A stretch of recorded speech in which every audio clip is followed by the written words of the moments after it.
Bienvenidos, queridos hermanos, con ustedes su hermano en Cristo, Jaime Cárdenas, en este programa Conociendo el Catecismo, porque si no vives lo que crees, terminarás creyendo lo que vives. Empezamos en el nombre del Padre, del Hijo y del Espíritu Santo. Amén. Mi Jesús, en ti deposité toda mi confianza. Tú sabes de todo, Padre y Señor del universo. Eres el Rey de Reyes. Tú que hiciste al paralítico andar, al muerto vivir y al leproso sanar. Tú que conoces mis angustias y ves mis lágrimas, bien sabes, divino amigo, cómo preciso alcanzar de ti esta gracia. Te pedimos, Señor, que nos des la gracia de entender y vivir las Sagradas Escrituras, de saberlas aplicar y también de saber leer y entender lo que tiene que decirnos nuestra Madre la Iglesia. A mí te pido que me des el don y la gracia de darle una explicación clara, simple y directa para que todos lo entiendan. Y te ruego, Señor, que me des sabiduría suficiente para entender lo que yo voy a decir. Bendícenos y protégenos en el nombre del Padre, del Hijo y del Espíritu Santo. Amén. Pues bien, mis hermanos, continuamos con el numeral 243. El Padre y el Hijo revelados por el Espíritu.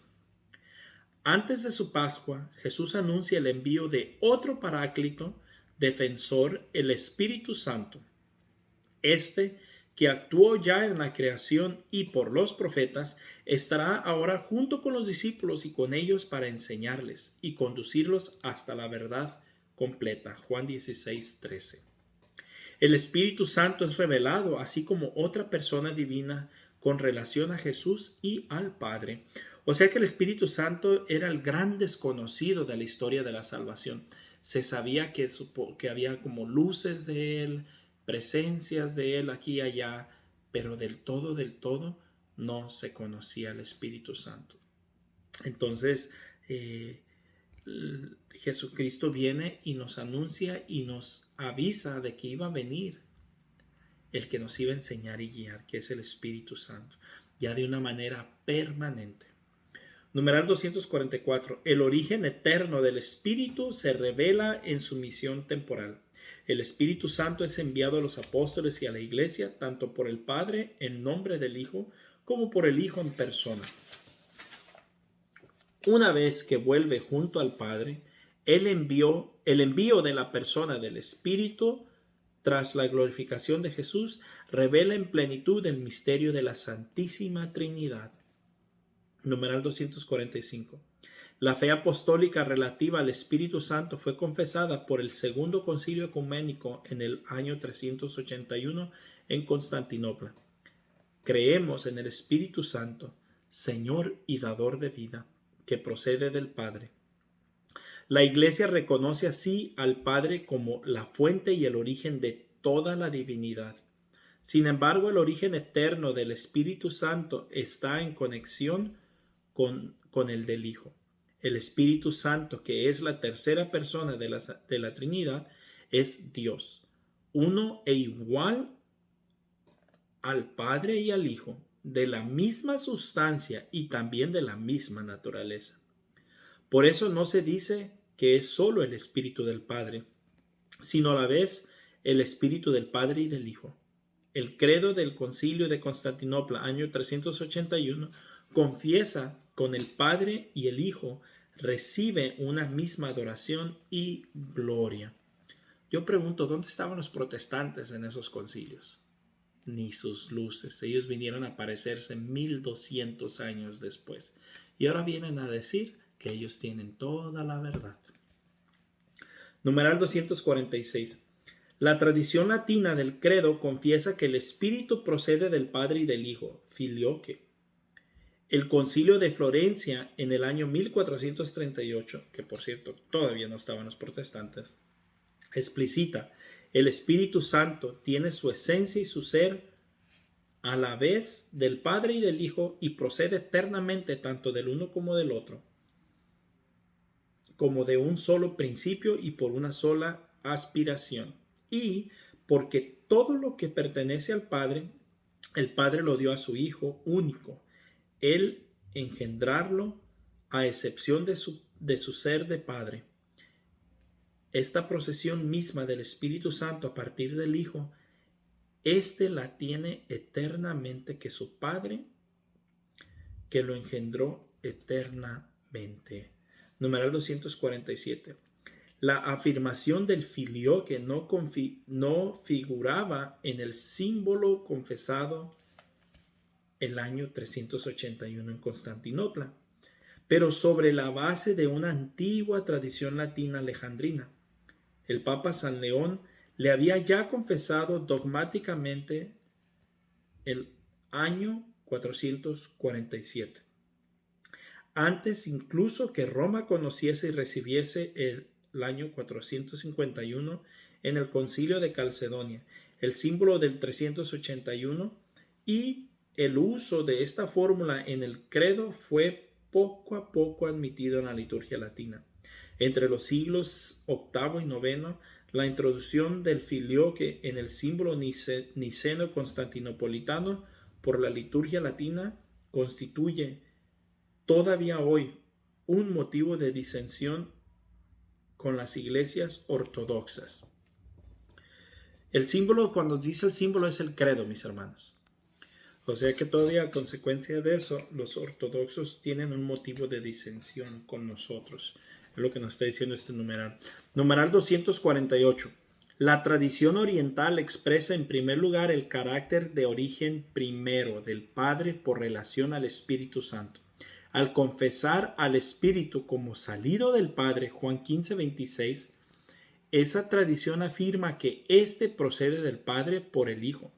La tradición occidental expresa en primer lugar la comunión consustancial entre el Padre y el Hijo, diciendo que el Espíritu procede del Padre y del Hijo filioque. Lo dice de manera legítima y razonable, porque el orden eterno de las personas divinas en su comunión consustancial implica que el Padre sea el origen primero del Espíritu, en tanto que principio sin principio, pero también que en cuanto el Padre del Hijo único sea con él el único principio del que precede el Espíritu Santo. Esta legítima complementariedad, si no se desorbita, no afecta la identidad de la fe en la realidad del mismo misterio confesado. Capítulo 3. La Santísima Trinidad en la doctrina de la fe. La formación del dogma trinitario.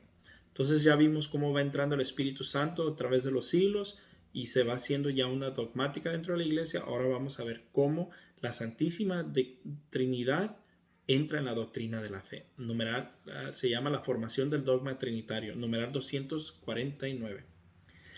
La verdad revelada de la Santísima Trinidad ha estado desde los orígenes en la raíz de la fe viva de la Iglesia, principalmente en el acto del bautismo. Encuentra su expresión en la regla de la fe bautismal, formulada en la predicación, la catequesis y la oración de la Iglesia. Estas formulaciones se encuentran ya en los escritos apostólicos, como este saludo recogido en la liturgia eucarística. La gracia del Señor Jesucristo, el amor de Dios y la comunión del Espíritu Santo sean con todos vosotros. Segunda de Corintios 13:13. 250, numeral 250. Durante los primeros siglos, la Iglesia formula más explícitamente su fe trinitaria, tanto para profundizar su propia inteligencia de la fe, como para defenderla contra los errores que la deformaban. Esta fue la obra de los concilios antiguos, ayudando por el trabajo teológico de los padres de la Iglesia y sostenidos por el sentido de la fe del pueblo cristiano. ¿Por qué a medida que iban pasando el tiempo se tenían que empezar a hacer concilios y dogmas? Porque empezaban a ser protestantes. El protestantismo tiene queriendo ser desde el comienzo de la Iglesia prácticamente, pero no agarra fuerza e independización hasta el año 1500 con Martín Lutero.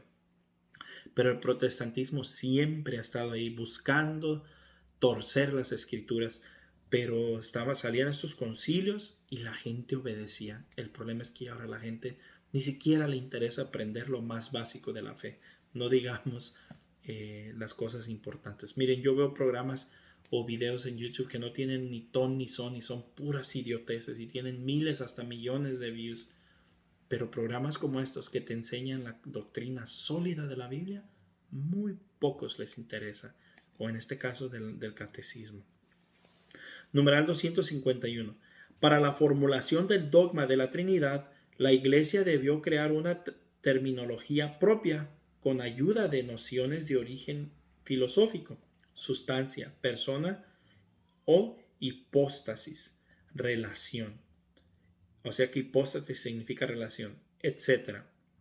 Al hacer esto, no sometía la fe a una sabiduría humana, sino que daba un sentido nuevo, sorprendente a estos términos destinados también a significar en adelante un misterio inefable, infinitamente más allá de todo lo que podemos concebir según la medida humana. O sea que el hombre no la puede explicar. Es un misterio muy grande. Numeral 252. La Iglesia utiliza el término sustancia, traducido a veces también por esencia o por naturaleza, para designar el ser divino en su unidad. El término persona o hipóstasis para designar al Padre, al Hijo y al Espíritu Santo en su distinción real entre sí. El término relación para designar el hecho de que su distinción reside en la referencia de cada uno a los otros. El dogma de la Trinidad, numeral 253. La Trinidad es una. No confesamos tres dioses, sino un solo Dios en tres personas. La Trinidad consustancial. Las personas divinas no se reparten la única divinidad, sino que cada una de ellas es enteramente Dios. El Padre es lo mismo que es el Hijo es lo mismo que es el Padre y el Hijo lo mismo que el Espíritu Santo, es decir, un solo Dios por naturaleza. Esto un protestante, especialmente un testigo de Jehová, no lo puede entender.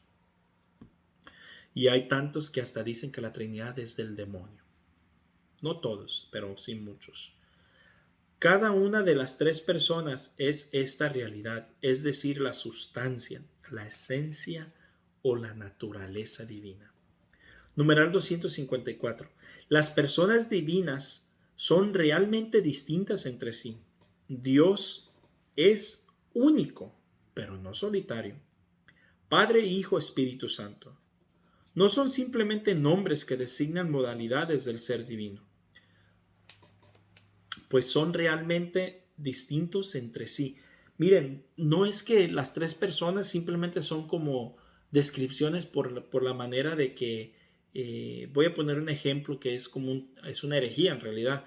No sé si han llegado a escuchar la película de The Cabin y se presenta un dios mujer morena, después un dios, creo que era un viejito rústico y así, que porque según se adapta a la necesidad de la persona y por eso cambia de apariencias. No, así no es la Trinidad. La Trinidad es que el Padre es una persona, el Hijo es otra persona y el Espíritu Santo es otra persona, pero no es que el Padre es un Dios, el Espíritu Santo es un Dios y Jesucristo es un Dios, no. O que los tres son dioses, no, esas son herejías.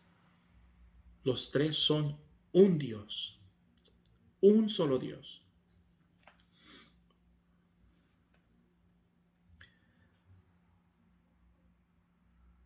El que es el Hijo no es el Padre, y el que es el Padre no es el Hijo, ni el Espíritu Santo el que es el Padre o el Hijo. Son distintos entre sí por sus relaciones de origen. El Padre es quien engendra, el Hijo es quien es engendrado y el Espíritu Santo es quien procede. La unidad divina es trina. Numeral 255. Las personas divinas son relativas unas a otras. La distinción real de las personas entre sí, porque no divide la unidad divina, reside únicamente en las relaciones que las refiere unas a otras. En los nombres relativos de las personas, el Padre es referido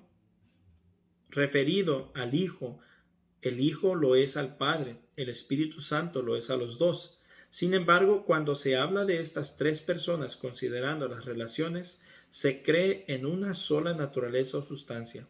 En efecto, todo es uno en ellos, donde no existe oposición de relación. A causa de esta unidad, el Padre está todo en el Hijo, todo en el Espíritu Santo. El Hijo está todo en el Padre, todo en el Espíritu Santo. El Espíritu Santo está todo en el Padre y todo en el Hijo. Palabra de la Iglesia. Te damos gracias, Señor.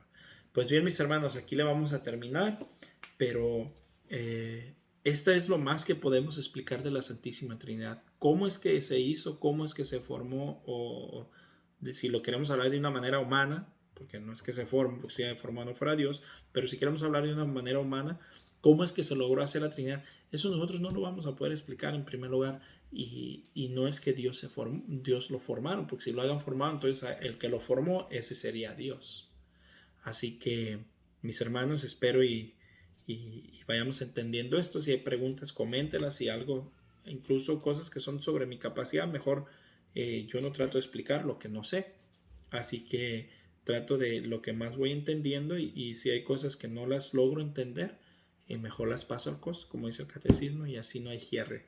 Así que un fuerte abrazo, la paz del Señor y Dios me los bendiga. Primero Dios, continuaremos mañana.